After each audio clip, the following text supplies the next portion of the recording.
welcome to my second video on Halloween. In today's video, we will be exploring the history of trick-or-treating, because Tuesday's video explored like a general history of Halloween and spooky events. Today's video is trick-or-treating. Hopefully on Halloween, we can get an actual Halloween video out, which shouldn't be a problem.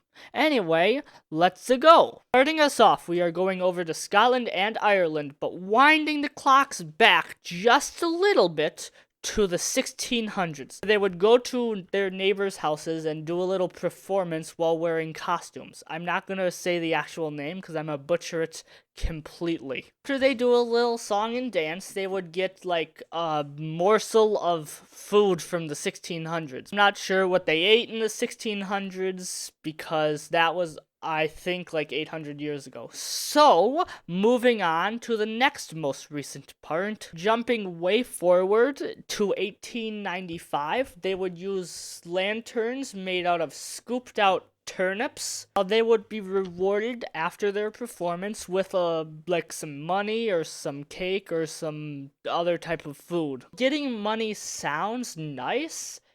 This was 1895 money, so it was probably just a shiny penny, which let me check how much that's worth. According to my sources, being Google, that penny would have been around $3 in today's money. And in Ireland, they would dress up in costumes and say, "Help the Halloween party" at the person's door. The earliest known sighting of non-trick-or-treating, but kind of trick-or-treating, in North America was in 1911 in Canada. And in 1930, trick-or-treating but not spread itself to the US. And apparently the earliest known reference to the words trick-or-treating was from Canada in 1917. Actual trick-or-treating started in the US in around the 40s to early 50s. Instead of giving you something terrible or something like money, they'd give you a piece of candy or a couple pieces of candy. And fairly recently, if you actually think about it, but kinda not,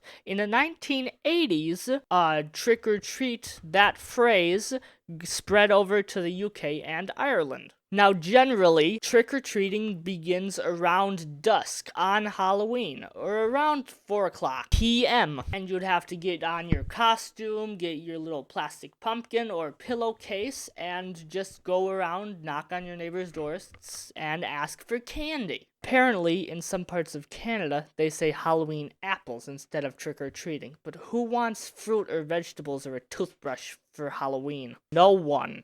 No one wants that. Now we're going on to some variation. Now the first variation we're going to talk about is trunk or treating, where a bunch of people would meet with their cars in a parking lot filled with a bunch of candy, and that is the only time you're allowed to accept candy from a stranger's unmarked van. Like I said, it's basically you just wear a Halloween costume in a parking lot and go to people's cars and get some candy. I've never actually tried that before, but I've heard from a friend it's not that bad. I want to just go over one last thing. In Sweden, they go trick-or-treating or do something sort of like trick-or-treating, but they would do this the Thursday before Easter, which, yeah, I guess that makes sense. And in Europe, like some parts of the Netherlands, Germany, Australia, and Switzerland, they would make paper lanterns and go around to their neighbors and sing after Halloween as like a little thanks for the treats. This strategy may or may not work, depending upon how good your singing voice is. But yeah, that's pretty much the history of trick-or-treating and some variations of trick-or-treating. Thanks for watching, and remember, stay golden.